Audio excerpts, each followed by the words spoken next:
All right, so we're diving into some early stage science fiction today. Ooh, exciting. What have we got? A manuscript called Gamma, the Exposition Manuscript.pdf.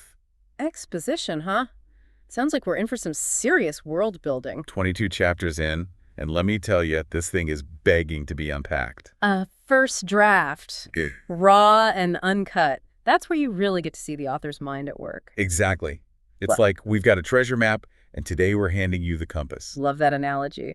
So listeners, as you're reading along, pay attention to those little details, the ones that make you go, that's interesting. Yeah, those seemingly insignificant choices the author makes can actually reveal a lot about where the story might be going. It's all about reading between the lines. Exactly. Okay, case in point, chapter 1. We open with this really intimate scene, a couple, clearly head over heels. Setting the mood, drawing us in. And just when you're settling into the romance of it all, bam, superpowers. Oh, I love it when authors do that, just casually dropping the extraordinary into the ordinary. It's like, did you feed the cat? Oh, and by the way, I can teleport. It's a classic science fiction technique. Why do you think that is? Why start with something so normal, so human, in a world of superpowers? It grounds the reader. You know, you root the story in relatable emotions, experiences, and suddenly the fantastical elements become that much more believable. It's like you need those strong anchors of humanity to support the weight of the extraordinary. Exactly. And speaking of emotional anchors, let's talk about Charlotte. Not exactly thrilled with the breakfast situation, is she? Pissed about the lack of food, were her exact words. Even in a world where people can shoot fire from their fingertips. Some things never change right. Right. But I wonder if that little detail, her frustration with something so mundane, hints at something deeper about her character. Absolutely. It could be that Charlotte finds comfort in the ordinary, even amidst chaos. As you read on, look for other instances where she prioritizes the simple things. Ooh, good call. It might reveal a lot about her coping mechanisms, her values, in a world that's constantly pushing the boundaries of what's possible. Exactly. And that's what makes this kind of analysis so much fun. We're piecing together these subtle clues to understand not just the plot, but the characters themselves. Like we're all detectives here. And speaking of clues, the manuscript starts dropping some major world-building bombshells pretty early on. Oh, lay it on me. Okay, so we're in 2100s, San Francisco. Superpowers are real, but it definitely feels like society is still adjusting.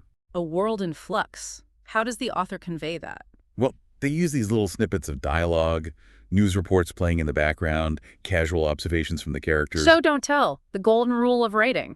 Right. Instead of launching into a whole history of superpowers, the author lets us discover it organically through the characters' experiences. Much more immersive that way. Totally. For example, in Chapter 3, there's this throwaway line about a pyromaniac causing chaos in Golden Gate Park. Okay, a little on the nose, but I'll bite. Right. And then a few pages later, we hear about the Superhuman Liberation Army demanding equal rights for powered individuals. Two seemingly unrelated details, but They paint a picture of a world grappling with superpowers, different factions emerging, each with their own agenda. those who fear power, those who exploit it, and those fighting for its responsible use.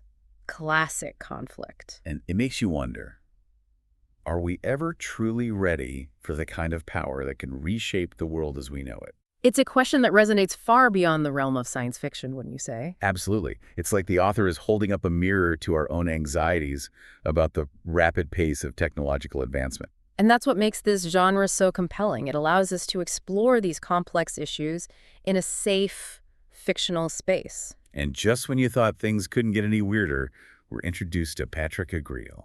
Ah, Patrick. Now there's a character who knows how to make an entrance. He just strolls in, all casual, and drops this bombshell. And Yeah. humans didn't actually develop superpowers naturally. It was Patrick all along. Talk about a god complex. Right. Claims he's been guiding human evolution. But it's not like we had a say in the matter. The benevolent interventionist trope, Hmm. a classic. But the real question is, how benevolent is Patrick, really? Yeah, especially when he casually mentions suppressing wormhole technology because humanity wasn't ready. Oh, that's a big one. What else is he hiding? What's his endgame? Right. Like, I appreciate the whole saving us from ourselves thing, but who appointed him galactic babysitter? Exactly. The minute you introduce an all-powerful being with their own agenda, Trust goes out the window. Speaking of agendas, let's talk about the Apex program. Talk about morally ambiguous. Ah, yes, Dr. Sunev and his little project. This is where the manuscript really digs into the dark side of ambition. The whole artificial power enhancement thing is just creepy. Like, at what point do we lose sight of the human cost? The experiment scenes are brutal. The author doesn't sugarcoat the price these people are paying. It's like they're asking, how far is too far? When does the pursuit of power become dehumanizing? Exactly. And are we, the readers, supposed to be rooting for this? It's a question that makes you really examine your own moral compass. Which brings us to Adam Everest, our resident super soldier. Talk about conflicted. Classic burden of power trope. He's got all this strength, but it's clearly weighing him down. Right. He even questions his own motives, his relationship with Molly. Is it real? Or just a way to hold on to some sense of normalcy? Even his love life is a battleground. It makes you wonder, can someone like Adam ever truly find peace? And speaking of unanswered questions, what about those other vanguards that keep popping up? Yes. The author dangles these little threads, these hints of a much larger world. Like, is Adam just the tip of the iceberg? Are there more superpowered individuals out there? And if so, whose side are they on? Are they fighting for good, for evil, or something in between? Right. And what about the beta? They're painted as the enemy, but the manuscript keeps hinting that there's more to the story. Like that line from the captured beta soldier. Your species will be subjugated, your worlds will burn. Chilling stuff. But also kind of sad, you know? Like, what happened to make them so full of hate? Exactly. It's a reminder that even the villains have their own stories, their own reasons for doing what they do. And then there's Thomas, the AI. He's more than just a helpful program, right? Helen, the other AI definitely seems to think so. There are hints that Thomas might be sentient. Which opens up a whole other can of worms.